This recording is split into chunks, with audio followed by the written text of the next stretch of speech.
Hello, and thank you everybody for joining us. I am joined today by Brian Grassie. I'm going to let him introduce himself properly in a little minute. Brian has worked both agency and client side throughout his career and has some really interesting insights into how that's developed, how to partner with your agency, and I guess like the changes in the last sort of few years and how you can best partner with your agency in 2022.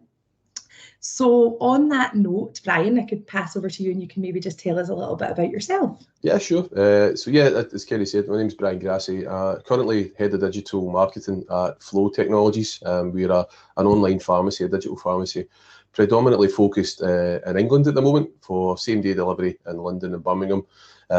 And yeah, in my past, I've worked in a few different roles, and I like to think that gives me a bit of an insight to how to operate as a good client, but also as a good partner and supplier. Seen a lot of change through that time as well. When I studied and graduated, social media wasn't really a thing. So as a marketer coming out, your tactics and a lot of things that you learned at uni, the academic stuff was pretty redundant. So really enjoy getting to learn more about digital marketing. With a focus on Facebook really about 6-7 years ago. And that from there has kind of spurred a lot of my enjoyment of the role and just kept me hooked really on being able to coach, partner, teach people, but also run my own campaigns as well. I would say the last couple of years are probably the biggest changes that we've ever seen in any marketplace across the sectors. But yeah, probably the biggest thing within that really is just that I've found is that commitment to being adaptable, not just in your tactics and your techniques or your targeting, your strategies, but just in every way really. You need to be adaptable. So a few times I've had to tear the playbook up, when I've had my tactics ready and they're redundant overnight. And really just the main thing is don't set anything in stone. So yeah, enjoy my job, enjoy coaching folks. I like to stay on the tools, so to speak, still running campaigns whilst I'm delivering strategies as well. But yeah, looking forward to having a chat, Kerry. Amazing, thank you. So as you said, you're head of marketing at the moment at Phlo. You've worked in senior positions as an agency and sort of seen it on both sides.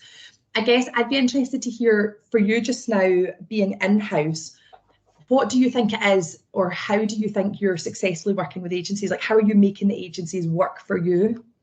So I think having been agency side, like I've got an appreciation for some of the challenges that the guys would have. Straight up front, there's commercial drivers. So I tend to not make any bones about it. If we can't get into a ballpark figure or what the fee for a collaboration is going to be pretty early on, then there's probably no point doing the dance and having the conversation go on for too long. People are sometimes uncomfortable talking numbers, but actually numbers I think are the only thing you can really trust. So in terms of my campaign performance, I'll be looking at stats to see how well they're doing rather than having a general feel that the creative's good. Good creative is backed up by good stats. But when working with an agency at the moment, I tend to bring that forward in the conversation because you'll appreciate we work in London. We'll have some London agencies get in touch with us, and some of their fees are pretty beyond what we would manage to do at the moment. But also, it doesn't really represent good value. And I'm really focused on value. When I was agency side, I was always focused on putting my value up front for the client rather than we can do X, Y, Z for X number of pounds. Yeah, that'll be part of the conversation. But the next part would be what else can you get from what I can deliver for you? So I look for that in my agency partners as well. I'll be expecting them to go above and beyond is an old cliche, but yeah, I'll be looking for them to do some things that are out with the norm. So I like to show them that I'm a savvy shopper. I can run campaigns, my team can run campaigns and things like that. When it comes to recruitment, we've got lots of different connections. We've got good networks. We're actually good at marketing as well. So we potentially could be doing some things by ourselves, but then I know that there's that value that only agency providers can bring because they'll be doing it day in, day out for 20 people in different sectors. That diversity is huge, and I can't replicate that diversity when I'm working in-house. So I know that that's something that I need to partner up with someone to bring in. The sharpness that comes from agency side, the diversity that's there, so important, and I know that's there. But from my side, just to be a useful client, I know that I need to collaborate properly with them, but I need to be open as well. And that's the other thing is, yeah, there's a little bit of formality, but quite quickly, I think it's good just to get down to business because things move quickly, especially now, and especially in a startup and a scale up. If you don't move fast enough, you'll miss an opportunity. So even trying to get the right candidates, there's a skills shortage for what we do in Scotland at the moment. I'm working hard to train people internally to get to that level. but right now we also need people to come and help deliver the results. So with that, the best candidates get snapped up really quickly, and we're busy back at the ranch taking care of the campaigns and delivering all the things we said we would do in our quarterly plan. Trying to bring the new bodies in to help with that growth, then that's often where you need to really have a good, open, frank conversation with your partner. But yeah, I think just expecting that openness back as well. I put that up front just to let people know that we can cut some of the nonsense and just talk straight with each other, I suppose. Yeah, there's so many, because obviously you're working with a marketing agency, recruitment agency, there's so many similarities, and price is always the number one. Everybody wants to talk about that with their clients, first of all. But then I think exactly as you said, that I feel like it's figuring out who is the best, who's the expert, and what do I need to go to this person for? Because I guess, and what I do, which is very similar, it's because I've got the time to do it and I'm speaking to these people all the time, so I can add value. But sometimes you kind of forget, when you are essentially selling a service, sometimes you can have a conversation with somebody and they think that they need your expertise, but you're actually, you can do that in-house, or I can't really add the value here. Yeah. And I feel sometimes that's where the pitfalls, where you kind of forget to do that. You get a bit further along the line and you're actually, this wasn't right from the start. So I think exactly what you're saying, transparency and just being open and honest. Totally. That builds trust as well. I think if you're able to say, yeah, you can handle that in-house, and that's the best partners that I have at the moment have done that very thing. They'll maybe teach us how to do something, or provide a piece of code, or whether it's about getting the candidates through the door, there's an introduction. That builds a lot of trust as well. I was introduced to Phlo as an introduction, rather than anything massively formal or without invoices changing hands and things like that. So there's still a little bit of the old-fashioned trust element in some of the old world stuff, even though we're always through screens and through cameras and video calls and stuff now. There's still trust. You can still pick up on it, and it's still valuable. I think to instill that trust early on, people then know that every minute's not exactly billable. Not every single thing you do for them needs to have an invoice coming off the back of it. If you enjoy your work and you're good at it, then I think you can have a confidence, and you can see that in suppliers and partners as well. It's good for them to not necessarily always be chasing the pound signs. That should be part of the conversation. But I think it's always good just to see that you actually just like getting the right person matched up with the right company. Something that you're just kind of hooked on, solving that puzzle. So that's authentic, then people always respect it and appreciate it. Yeah, I use that word authentic all the time. That's why it's always one that comes up for me. So I guess pitfalls then, because there'll be good relationships that have gone well and not so well, probably agency in-house. What would you say, either sort of client side and agency, to people listening? Where are the pitfalls, and where do you see it sort of not going right? I think the biggest thing is probably, the biggest risk now is, I would say, client side. I think more of the ownership is actually on the client to be more active than they thought they would need to be. So you need to have active conversations. Don't let something rot. If you think something's not working, or you think something's not quite right, I think there's probably still a lot of folks, and I've been like this in the past, where you would sit back and expect the supplier to just fix it all and go, that doesn't look like that's going to work, or these candidates are not very good, let's see what they come up with next, rather than actually get on the phone, get on a call, have a chat, discuss it, and kind of, a real collaboration is not just, set it up, I'll pay the bill, you give me all the things that I've asked for. A collaboration is actually about, before we get to the end of the road, let's have a few chats back and forth, feedback, because good operators on agency side will be able to use that information, and you need to equip them with that information. So if something's changed in your business, or me as a client has spotted something that would be useful, I'm kind of duty bound to share that with you. So I think from a client side, it's about, you might need to be more proactive than you thought. That doesn't mean lots of labour, it doesn't mean loads of hours, but probably just that openness to, if there's something that needs adapted, go for it. And when I was agency side, the best clients I worked with were exactly like that. So I learned from them on how to be collaborative properly, rather than just, we're collaborating because your company logo and my company logo are going to, join up in a case study on a landing page at some point. It's more than that. It's kind of, we're actually on a wee bit of a mission here together. So you need that openness for sure. You need to be proactive. I think that things are evolving so fast at the moment, and I think expectations for candidates, especially generationally, I know that age is never really discussed, but if you think about what someone who's a graduate, typical graduate age at the moment, the kind of the trajectory they're going through, they're missing out on quite a lot of things in life, but they're reevaluating what's important to them, and I think employers need to be ready for that as well. We need to keep an open mind to the fact that if productivity and success can grow, but culture and conditions need to adapt and change, then yeah, cool. Your objective is to grow a company and have a successful working place, then you need to adapt to some of the things that are happening there. And I honestly think agency bring most of the valuable conversations from that. They'll be speaking to candidates of that age, whereas client side, you've got who you've got your workforce and you're focused on your day-to-day. You can't really then keep a finger on the pulse of an evolving population as much as an agency would. So for me, that's absolutely essential. Make use of that. But yeah, other pitfalls here, I suppose, would just be probably just not necessarily keeping it open is the main thing. But I think frequency, I think definitely having a chat on a regular basis. We don't have the face-to-face contact that we used to, and that actually had a lot of value. So if you could equate it and say, okay, a Zoom call is about 10% as effective as a face-to-face meeting, maybe you need 10 Zoom calls, or maybe you need something, maybe it's a phone call, but find something that works for you, but be up for being open, and do it fairly early on. Don't let things rot. Yeah. Isn't it actually funny that everybody thinks a client briefing should be a 1 hour call? Like, it's always, isn't it? 1 hour Teams call, and you can talk, doesn't matter the size of the project, anything. It's always a 1 hour call every meeting. Yeah, just talk it out. I know that, I mean, there's a lot of successful people break their day into half-hour slots, so maybe it's something, but again, that's people that have been successful. And I would say openly right now, I don't know exactly what's going to make us successful in the future, but I think that's part of a successful approach, is to go, yeah, maybe you need to do things differently. Particularly if I've just turned 40. So generationally, there's graduates that are coming out that are almost half my age. But I'm keeping an open mind to the fact that they might want to communicate in a different manner. They might want to communicate with a different frequency.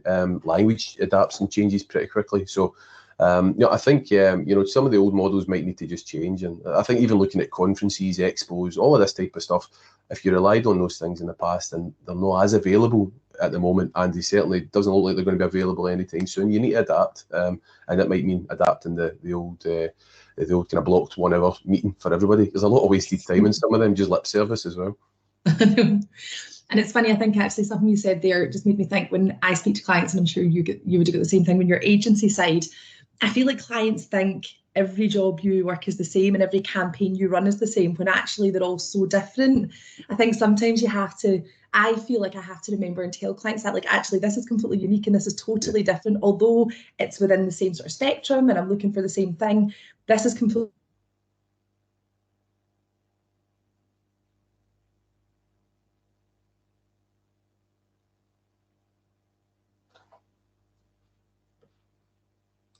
if they are like fully invested. Oh, lost you a wee bit there, Kerry. Sorry, I broke up. I don't know if it was your Wi-Fi. I don't know. I was just saying, I think, I don't know where you lost me, I'll just need to go again. So I think with your clients, like, they think that every job or every campaign that you take to market is exactly the same. And really they're all completely different. And I think, like, your client, you're sitting in an agency, they come and say, I'm looking for this. It's totally different to the last client in the last campaign. It might be within a similar realm, but you need them to equip you with the knowledge. Otherwise, you're not going to be able to. And I think sometimes, I know I'll do it when I've maybe sort of like looked back and thought, I didn't explain that fully enough. Like, this client thinks I know everything about their business and I already know what the end looks like. Yeah. And I don't. No, and that's that. You're right. It's absolutely spot on, because I think a lot of decision makers and people in a client, if they've been client and in-house their whole career, and I hope I'm not speaking out of turn, but when that's your line of experience, it's almost like a kind of like train tracks. You've had that one kind of rail that you've been on. And you there's that old-fashioned thing of, well, if I'm going to pay the bill, I'm going to expect you to do a dance, and I'm going to expect you to, do all the hard work and do all the performance. But again, being a successful client is, if what you really want is the right candidates into your business and you want your business to grow, then you might need to do more than just, the things that worked in the past. But the reality is, I think real collaboration is like getting conversations open, understanding that diversity that an agency partner brings is something you can't really replicate in-house, because otherwise you would need to have, however many staff researching all these other sectors that aren't actually your vertical. You don't operate in that industry, but you're trying to get all of that diversity and all that knowledge, and it brings a sharpness that I think helps keep in-house fresh. That was one thing as an agency provider. When I went in-house, I could see that there was sometimes it was a little bit stale. You could see that they'd been maybe using some of the older models.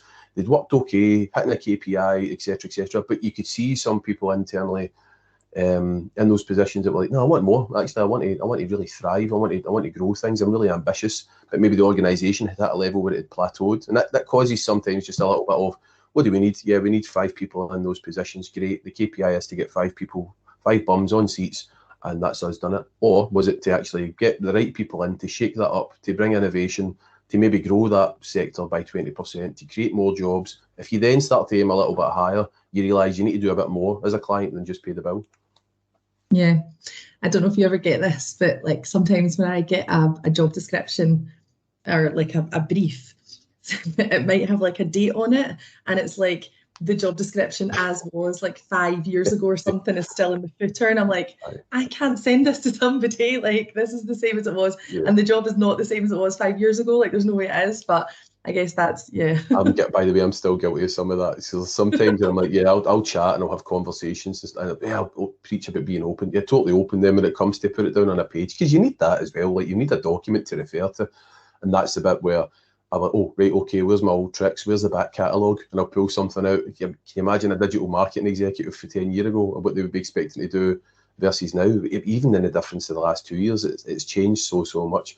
But yeah, I mean, I'm probably guilty of that myself as well, which is like, yeah, I'll fire that over to you, and then I'll look through some old some old drive to find it. But I suppose that's the bit of like, be up for reshaping it, and everything. I suppose it needs to get put down in black and white, but it shouldn't be set in stone. So it really should be about, you know, what are we doing last week? What's delivering the results right now? And that's why stats are so important, I think, as well, because it'll show you some of the changes.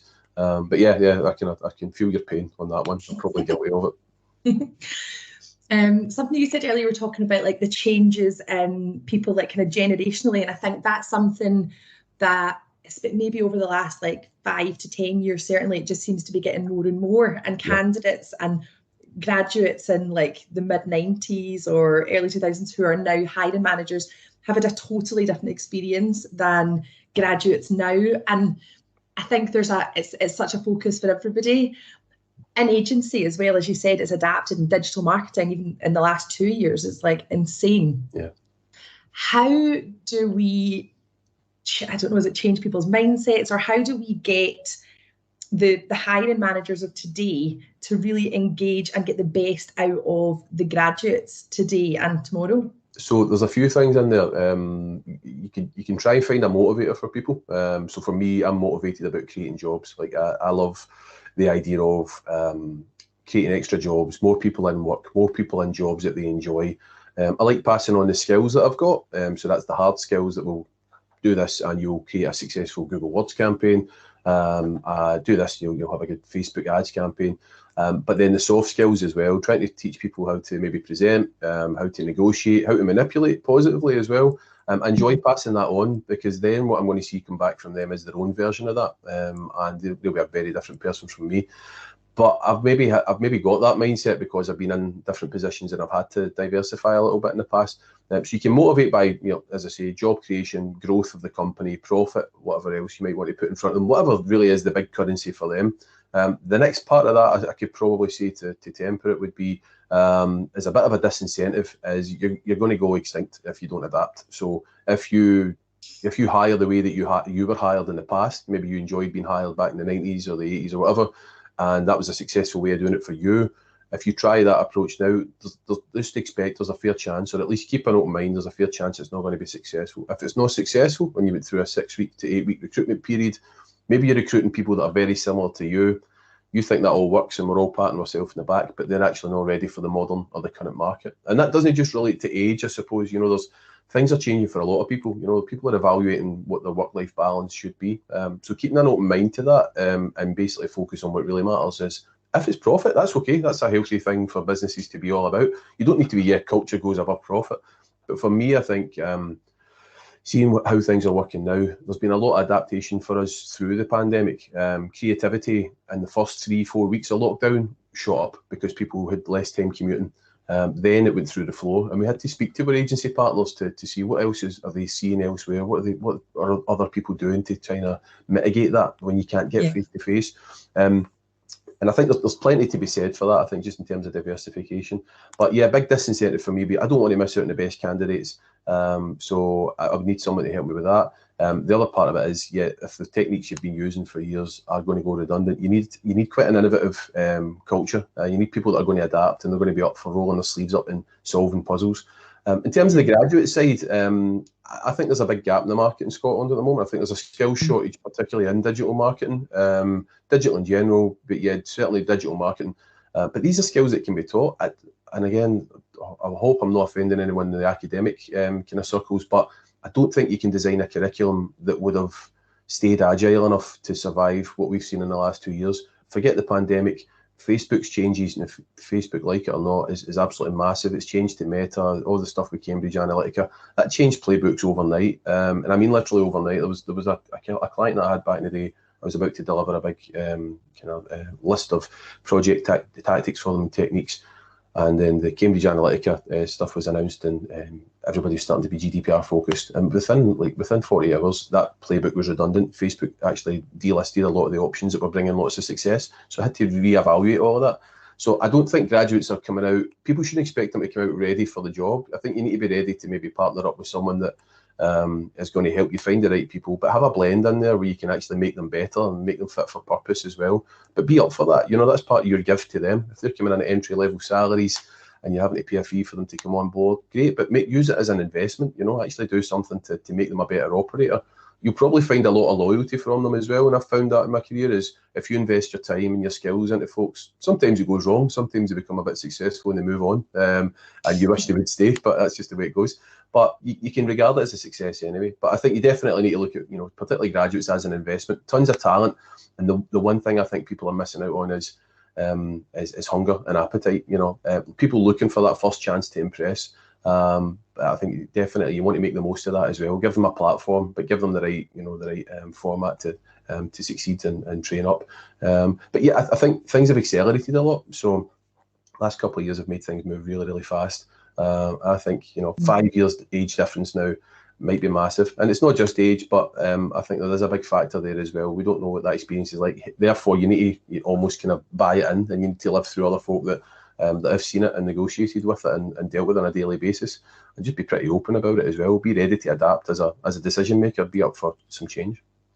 Yeah, I think it's again similar to the pitfalls, I guess, of starting to partner with somebody. Again, that's the pitfalls of when you don't quite get the right person on board. If you're not willing to invest your time and you almost assume this person's here to do this job, if they don't know the job, you need to tell them, you need to show them what it is, and if you don't, it's not going to work. Again, they can only be as good as the tools that you give them. Yeah, definitely. I think that's the thing. People because we've all got targets to hit, and probably you'll find that there might be some clients that you're speaking to that are maybe a bit behind target at the moment. They're maybe worried about the kind of top line, keeping the lights on, and things like that. It's like that for a lot of businesses. It's hard, but I would encourage anybody to basically, if there's a good candidate there, just think, what do they have and what don't they have? You'll get your rock star, you'll get your angel that just comes in and they'll get everything, wave the magic wand and everything's sorted. But they're few and far between. Lots of other folk might need that little bit of encouragement. Might even need some of the soft skills as well to actually bring the confidence up. You find someone, you make them feel more confident and more empowered, they'll run through a brick wall for you. They'll go for you as well. But then there's tons and tons of resources out there to help people skill up. So I would encourage folk to say, when you get a placement, don't think it's the finished article. Certainly at a certain level, don't be expecting a finished article at all. Allow them, or at least dedicate some of their time during the week for learning as well. And then back to that partnership thing. If you don't have that knowledge in-house and that's why you brought the person in, facilitate it, get them hooked up with someone else in another agency or another industry or whatever else, but let them maybe have a peer elsewhere, because it would help them to feel a bit connected. Particularly some people come in, there's a lot on their shoulders if they're part of a one-man or a two or a three-man team and all the expectation for results are on them. Fix that problem we've just uncovered. Well, facilitate it, hook them up with someone else that can potentially up their skills and give them some time each week to get to that level. The difference you can see in someone within, I would say, even 2 to 3 months is unreal. So go from a entry-level candidate with no skills and doing some of the old administrative stuff, give them the right opportunities and the right environment. Within 2 or 3 months, you'll have somebody that's really ready to go, and they'll thank you for it, and hopefully they'll pay you back with loyalty as well.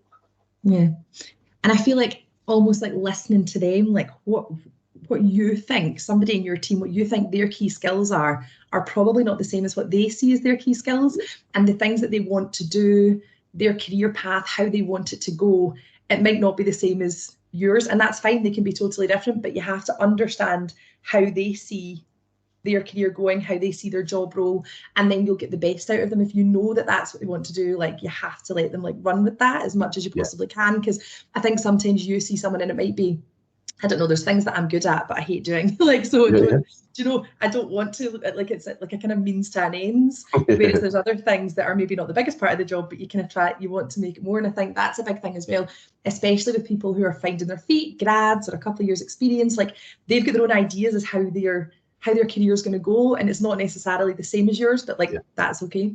Yeah, totally, and it might change. I mean, it might change for them really quickly. I mean, people are working from home, which is a totally different environmental context as well. Ambitions and goals might change. Some people might have wanted to do a lot of traveling previously.